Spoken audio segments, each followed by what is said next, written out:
Assalamualaikum warahmatullahi wabarakatuh. Halo semuanya, perkenalkan nama saya Gustina Berparusip, MPM 0220101144. Saya berasal dari kelas J Manajemen S1 Reguler A.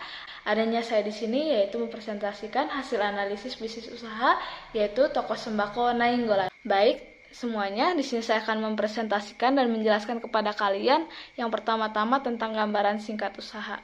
Yang pertama yaitu gambaran singkat usaha yang dijalankan oleh orang tua saya merupakan bidang wira swasta, yaitu toko sembako yang bernama Toko Nainggolan. Yang pastinya di dalam toko sembako ini meliputi kebutuhan sehari-hari seperti minyak, tepung, gula, telur, beras, garam, dan lain-lainnya. Dan di dalam usaha yang dijalankan oleh orang tua saya, di mana menjual kembali barang-barang baru dan terpakai kepada pengecer, pengguna industri, komersil, dan lain-lain seperti bisnis ke bisnis tentunya. Selain itu juga di dalam satu cara pemasaran produk meliputi aktivitas melibatkan penjualan barang secara langsung kepada konsumen untuk pengguna pribadi atau bisnis to customer tentunya. Maka dari itu, bisnis yang orang tua saya jalankan banyak dicari seperti itu oleh konsumen tentunya, yang dimana tentang barang-barang, apa yang sedang mereka cari, apa yang mereka sedang butuhkan tentunya. Dan di dalam gambaran singkat usaha ini tentunya tidak terlalu banyak modal, tetapi banyak dilirik oleh masyarakat tentunya. Karena apa? Karena mereka membutuhkan kebutuhan sehari-hari yang kita ketahui mereka tidak luput dari produk-produk yang kami jual. Saya akan menjelaskan dan memaparkan kepada kalian bagaimana sih sejarah usaha toko sembako Nainggolan bisa berdiri. Toko sembako ini berdiri pada tahun 2004 dengan modal 2 juta yang berlokasi di dalam gang. Maka dari itu, motivasi orang tua saya dalam mendirikan toko ini melihat warga sekitar dan warga kampung tersebut berbelanja jauh kepada toko-toko besar seperti Alfamart, Indomart, Alfamidi, dan lain-lain. Selain itu juga di sana hanya toko warung-warung kecil yang kurang komplit untuk memenuhi kebutuhan mereka. Sehingga orang tua saya berinisiatif untuk memenuhi kebutuhan sehari-hari untuk memanfaatkan perkembangan masyarakat yang ada di wilayah tempat kami tinggal. Dan orang tua saya juga sukses dan semakin berkembang. Orang tua saya langsung pindah kepada rumah yang ada di jalan raya. Karena kita ketahui seiring dengan perkembangannya kebutuhan masyarakat yang tinggi, semakin meningkat juga dan beragam juga daya belinya. Sehingga orang tua saya juga harus memperlihatkan bagaimana sih masyarakat bisa membeli daya beli yang cukup tinggi untuk memenuhi kebutuhan sehari-harinya. Hal tersebut salah satu usaha yang sangat potensial untuk dikembangkan. Sehingga orang tua saya untuk memutar otak, menyiasati perubahan tentang kebutuhan sehingga menambah barang-barang dagangannya yang seperti kita ketahui banyak kebutuhan masyarakat juga yang sangat beragam untuk memenuhi kebutuhan mereka dan perlengkapan mereka. Setelah kami pindah juga, kami di sini dengan penjualan yang sangat maksimal dan kami bisa membuka toko kembali dengan 2 toko. Kami mempunyai toko Nainggolan 1 dan Nainggolan 2. Selain itu juga di dalam toko kami juga menjual kembali kepada pemilik warung,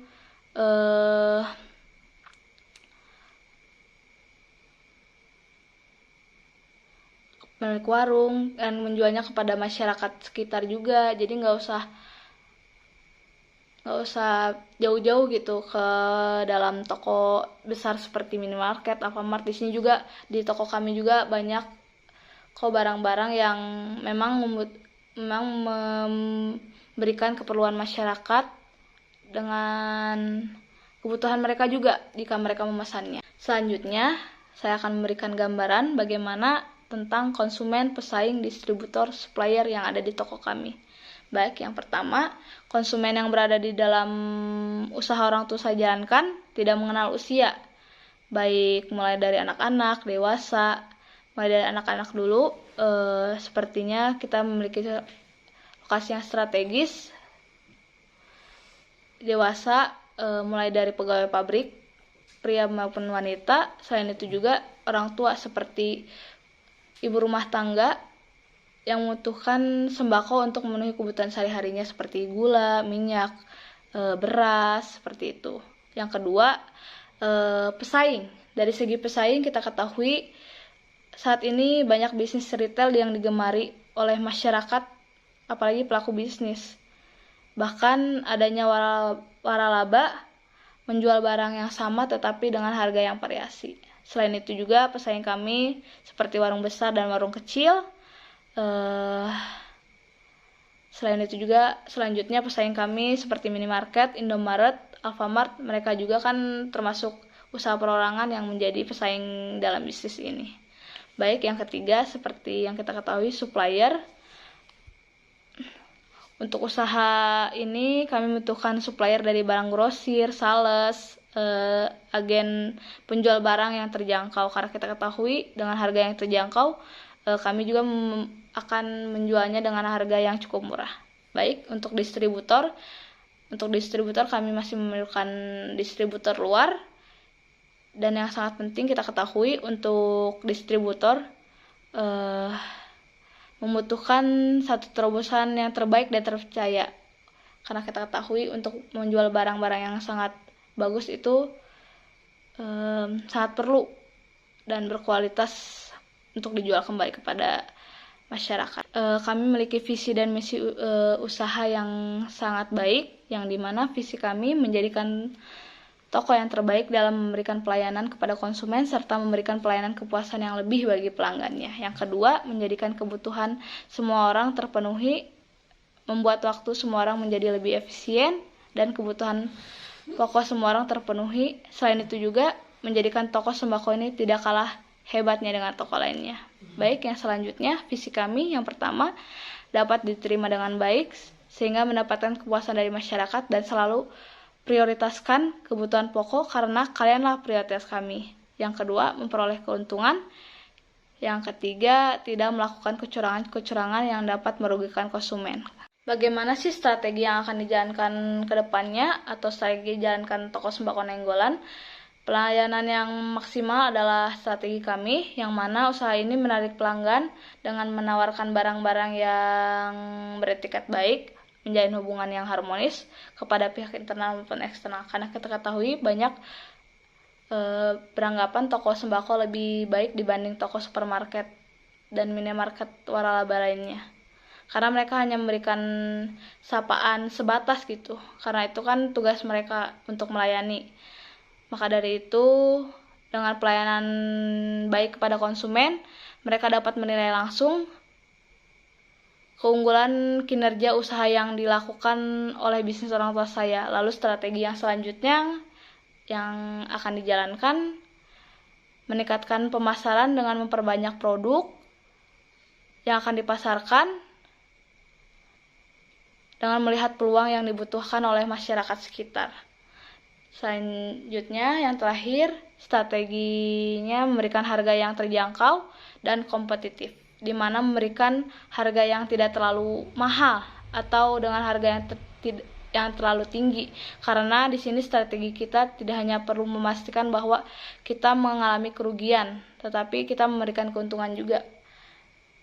Yang dimana harga murah juga tidak memungkinkan kita untuk mengalami kerugian, tapi yang mana kita harus melayani pelanggan bagaimana sih strategi itu bisa datang kepada kita gitu. Memberitahukan kepada kalian program pemasaran yang aman dilakukan adalah memasarkan produk dengan melihat peluang produk tersebut di mana menggunakan kekuatan yang dimiliki oleh pengusaha dengan berpikir bahwa apa sih yang dibutuhkan oleh masyarakat, barang-barang apa yang paling banyak dilirik juga dan dicari. Maka dari itu kami juga mengandalkan lokasi dengan cara memperbesar pemasaran produk adanya peningkatan jumlah penduduk juga pastinya membuat jumlah konsumen semakin besar dan bertambah. Selain itu juga menggunakan program pemasaran referral, yang mana strategi ini sangat penting juga dalam program pemasaran, di mana adanya peran konsumen dan calon konsumen dengan mendorong mereka memberitahukan produk kami kepada konsumen lainnya dengan harga yang terjangkau lebih murah dibandingkan biasanya. Dan selain itu juga program pemasaran media sosial berfokus pada penggunaan situs aplikasi social networking seperti Facebook, Instagram, dan sejenisnya, karena kita tahu mengingat cangkupan media sosial ini begitu luas untuk membangun usaha produk yang kita jual dengan waktu yang cepat tentunya. Pasti kalian bertanya-tanya, apa sih program manajemen operasi yang ada di dalam toko sembako Nainggolan ini? Emang ada toko sembako yang menggunakan manajemen operasi? Baik, di sini saya akan menjelaskannya. Dalam sistem operasional toko sembako ini, di mana membutuhkan pengawasan terhadap penunjangan kegiatannya, maka dari itu orang tua saya turun langsung dan bertanggung jawab dalam keuangan, pemasaran, dan produksi. Misalnya dalam kegiatan produksi, di mana membeli produk, lalu menjual kepada konsumen kepada masyarakat, kepada toko-toko warung-warung kecil dengan menawarkan harga grosir dan eceran. Ini juga termasuk kegiatan yang masuk ke dalam kegiatan operasional, teman-teman. Maka dari itu, inilah program yang dijalankan oleh toko sembako Nainggolan oleh orang tua saya. Seperti yang kalian ketahui dan dengarkan, kami memiliki 2 cabang. Meskipun kami memiliki 2 cabang, untuk program manajemen pada toko sembako Nainggolan belum mempunyai karyawan, dalam artian usaha yang kami jalankan dan dikerjakan masih sendiri, yang mana memanfaatkan tenaga orang yang berada di rumah saja, seperti adik-adik saya, orang tua saya, yang bertanggung jawab atas pelayanan dalam bagian gudang, administrasi, keuangan, belanja. Seperti kalian ketahui, adik-adik saya juga ikut terlibat di dalam masuknya program manajemen sumber daya manusia ini untuk memanfaatkan tenaga toko sembako Nainggolan.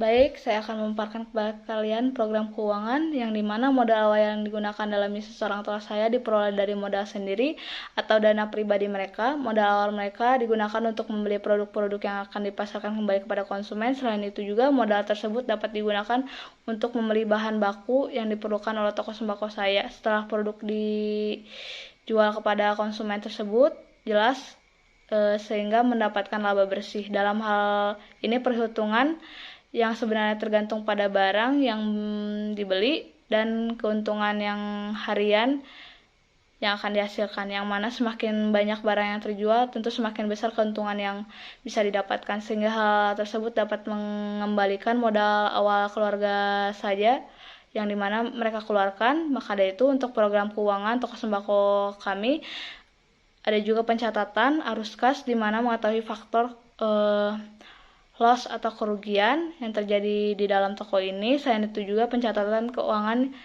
diminta untuk hasil rekapan setiap harinya, supaya adanya perhitungan stok setiap bulan tetap dilakukan. Stok barang yang hilang atau rusak harus dicatat, diperhitungkan sebagai kerugian atas beban yang di dalam operasional toko. Kalian tahu kan, sekarang kita hidup di zaman modern dengan teknologi yang cukup tinggi, dengan perkembangan yang semakin tinggi juga.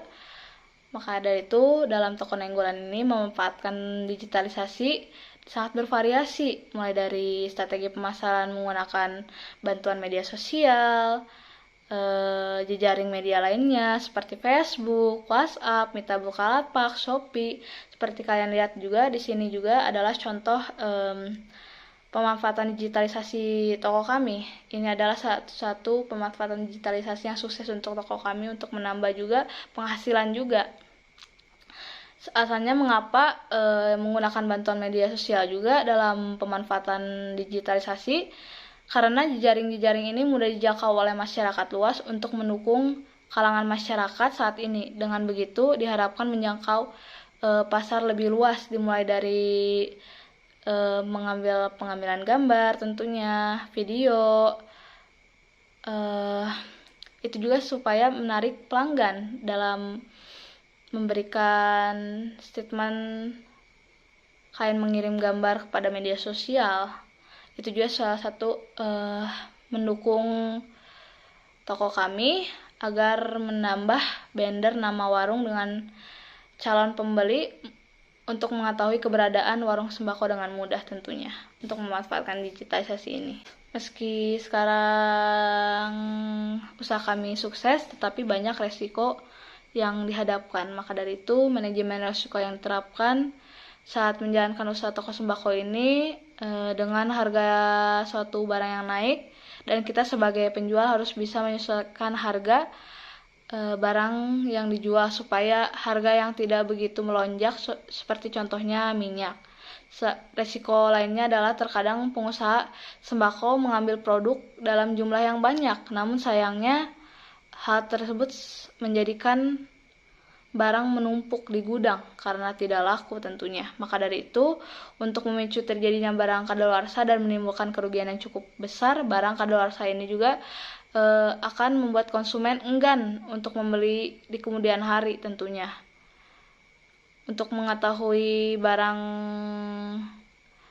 kami, kita harus menerapkan pengecekan barang tentunya setiap bulan untuk produk-produk yang dijual. Selain itu juga mulai dari pengecekan barang kadaluarsa, barang yang tidak layak dijual seperti rusak, seperti ulah mungkin sebagainya. Itu juga risiko yang kami hadapkan. Maka dari itu adalah solusi kami untuk menerapkan risiko yang cukup tinggi di dalam toko sembako. Baik, semua teman-teman, di sini saya akan menjelaskan yang terakhir, dan saya sudah menjelaskan banyak juga tentang apa saja sih yang ada di dalam toko sembako Nainggolan, dan inilah inovasi yang akan dilakukan juga. Yang pertama, memberikan fasilitas layanan pengiriman barang. Dengan memesan melalui aplikasi seperti WhatsApp atau media sosial, kami selaku pemilik toko akan siap mengantar kepada kalian sehingga kalian tidak usah repot-repot kepada toko kami. Yang kedua, gencar promosi melalui media sosial tentunya. Inovasi ini juga meningkatkan penjualan melalui promosi media sosial, biasanya dengan giveaway atau kontes seperti hadiah tentunya. Pasti orang juga suka gitu. Ini juga menjadi dongkrakan usaha kami. Yang ketiga, inovasi pada produk dalam harga, yang dimana harga yang terjangkau tidak menjadi halangan untuk tetap melakukan inovasi produk. Hal ini juga perlu berjalan untuk meningkatkan pembeli yang datang kepada kami tentunya. Yang keempat, menggunakan software akuntansi aplikasi, yang dimana agar mengelola keuangan yang digunakan untuk mencatat segala keuangan yang didesain secara sederhana sesuai dengan kebutuhan penggunaan yang di dalam usaha ini, di mana mencatat pemasukan dan pengeluaran di dalam toko kami. Mungkin inovasi selanjutnya, pembayaran melalui digital itu juga merupakan inovasi yang sangat baik. Orang tidak perlu repot-repot menggunakan uang langsung, mereka bisa mentransfer kepada kami. Itu juga merupakan uang digitalisasi inovasi yang akan dilakukan.